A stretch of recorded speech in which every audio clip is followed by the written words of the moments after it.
Halo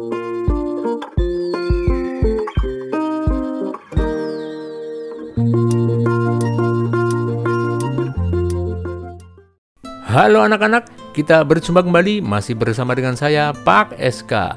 Apa kabar kalian? Semoga kita semua selalu dalam keadaan sehat, kalian tetap semangat, selalu ceria dan terhindar dari wabah virus yang sedang melanda dunia. Hari ini kita akan belajar tema 8, subtema 1, pembelajaran ketiga. Siapkan buku dan alat tulis kalian.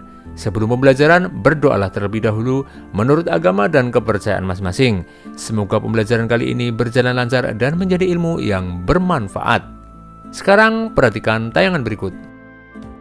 Hai teman-teman, namaku Dayu. Aku dan keluargaku berasal dari Bali. Saat di Bali, aku tinggal di daerah Tabanan. Bagaimana kondisi lingkungan tempat tinggalku? Ayo kita cari tahu. Bali sangatlah terkenal hingga di luar negeri sebagai ikon pariwisata Indonesia. Bali memiliki potensi pariwisata seperti wisata alam, wisata seni, dan budaya. Provinsi Bali terbagi atas 8 kabupaten dan 1 daerah kota. Tabanan merupakan salah satu kabupaten di Provinsi Bali.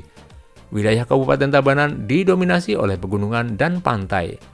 Selain itu, Tabanan terkenal sebagai penghasil beras dan sayuran. Mayoritas penduduknya bermata pencaharian sebagai petani. Namun, penduduk yang tinggal di pantai bermata pencaharian sebagai nelayan. Keadaan alam suatu tempat memengaruhi mata pencaharian penduduknya. Ayo kita cari tahu lebih lanjut. Lingkungan memengaruhi mata pencaharian penduduk di suatu daerah. Mata pencaharian penduduk di suatu daerah berbeda dengan daerah lain.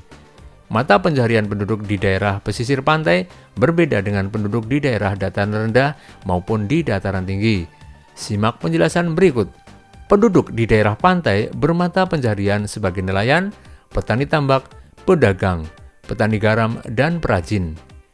Penduduk di daerah dataran rendah bermata pencaharian sebagai buruh, petani, pedagang, dan peternak. Penduduk di daerah dataran tinggi bermata pencaharian sebagai petani, peternak, pedagang, dan pekerja perkebunan, misalnya teh, kopi, dan cengkeh. Selain itu, penduduk yang tinggal di desa juga memiliki mata pencaharian yang berbeda dengan penduduk di kota. Penduduk di desa lebih banyak bermata pencaharian sebagai petani, peternak, perajin, pedagang, buruh tani, dan perkebunan. Sedangkan penduduk di kota bermata pencaharian sebagai pekerja jasa, pegawai bank, konsultan, pengacara, sopir, karyawan, pedagang, dan buruh pabrik. Anak-anak, sekarang bentuklah kelompok terdiri atas 3 siswa. Pilihlah teman yang tempat tinggalnya dekat dengan rumahmu. Amatilah keadaan lingkungan tempat tinggalmu. Apakah termasuk lingkungan kota, pedesaan, pesisir, atau pegunungan? Amatilah pula penduduk di lingkungan sekitar tempat tinggalmu. Kemudian catatlah mata pencaharian penduduk di lingkungan sekitarmu.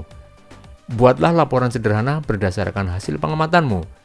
Buatlah seperti contoh berikut.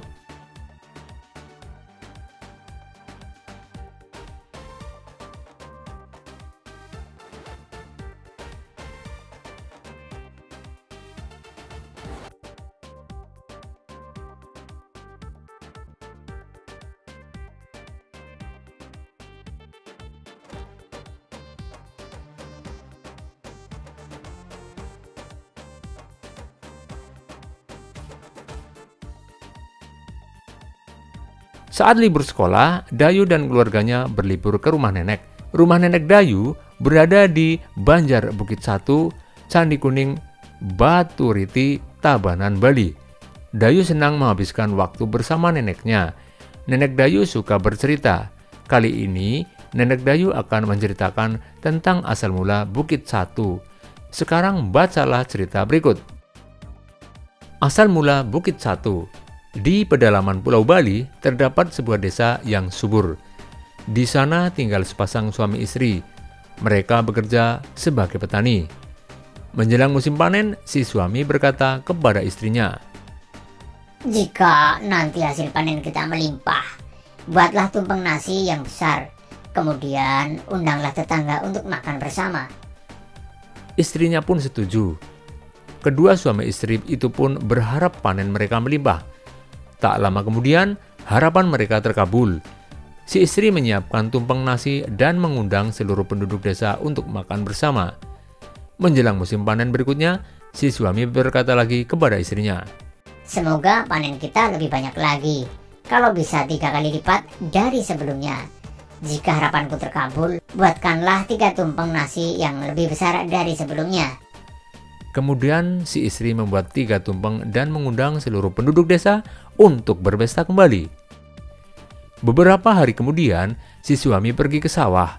Dalam perjalanan, ia melihat seonggok tanah yang berbentuk seperti catu. Catu adalah alat penakar nasi yang terbuat dari tempurung kelapa. Aneh sekali. Sepertinya kemarin gundukan tanah ini tidak ada. Gumam si suami. Setelah pulang dari ladang, ia bercerita kepada istrinya. Kemudian, ia mengajukan usul kepada istrinya. "Istriku, bagaimana kalau kita membuat beberapa catu nasi? Siapa tahu kalau kita membuatnya, hasil panen kita akan semakin melimpah." Sejak saat itu, si istri rajin membuat catu nasi. Setiap catu nasi yang dibuatnya, ia niatkan untuk menambah hasil panennya. Namun, ada keanehan yang terjadi. Saat pergi ke sawah, onggokan tanah yang ia temukan sebelumnya semakin membesar. Rupanya, setiap si istri membuat satu nasi, saat itu pula onggokan tanah membesar. Sepasang suami istri itu pun tak menyadarinya. Bahkan si istri membuat satu nasi yang lebih besar setiap harinya. Lama-kelamaan, onggokan tanah itu berubah menjadi sebuah bukit. Setelah si petani dan istrinya berhenti membuat satu nasi, onggokan tanah itu pun juga berhenti membesar. Sejak saat itu, onggokan tanah itu disebut dengan Bukit Catu. Dalam cerita tersebut terdapat 3 tokoh. Tokoh merupakan pelaku dalam cerita. Tokoh merupakan salah satu unsur pembangun cerita. Tokoh mengemban peristiwa dalam cerita sehingga peristiwa tersebut mampu terjalin sebagai cerita. Selain itu, tokoh berfungsi sebagai pembawa pesan, amanat, moral, atau sesuatu yang ingin disampaikan pengarang. Sekarang jawablah pertanyaan berikut. Siapa tokoh dalam cerita berjudul Asal Mula Bukit Catu?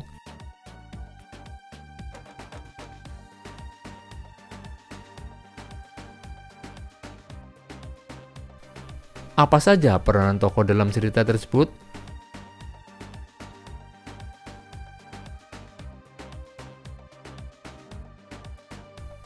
Apa pesan yang terdapat pada cerita tersebut?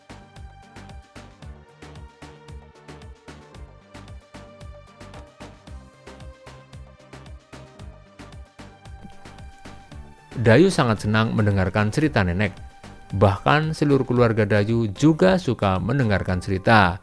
Saat nenek bercerita, semua anggota keluarga berkumpul dan mendengarkan dengan tenang. Sekarang amatilah gambar di atas. Apa keragaman yang terdapat pada gambar? Keragaman berarti bermacam-macam atau berjenis-jenis. Pada manusia, keragaman yang dimaksud adalah perbedaan yang dimiliki oleh setiap individu. Perbedaan pada individu itu ada karena setiap manusia memiliki ciri khas sendiri. Dengan demikian, keragaman karakteristik individu berarti perbedaan ciri-ciri khusus pada setiap manusia. Keragaman karakteristik individu dapat berupa keragaman fisik. Keragaman fisik dapat meliputi warna kulit, jenis rambut, tinggi dan rendah badan, serta berat badan. Selain keragaman fisik, juga terdapat keragaman kegemaran dan keragaman sifat. Sekarang amatilah keragaman fisik dalam keluargamu. Lengkapilah tabel berikut sesuai hasil pengamatanmu.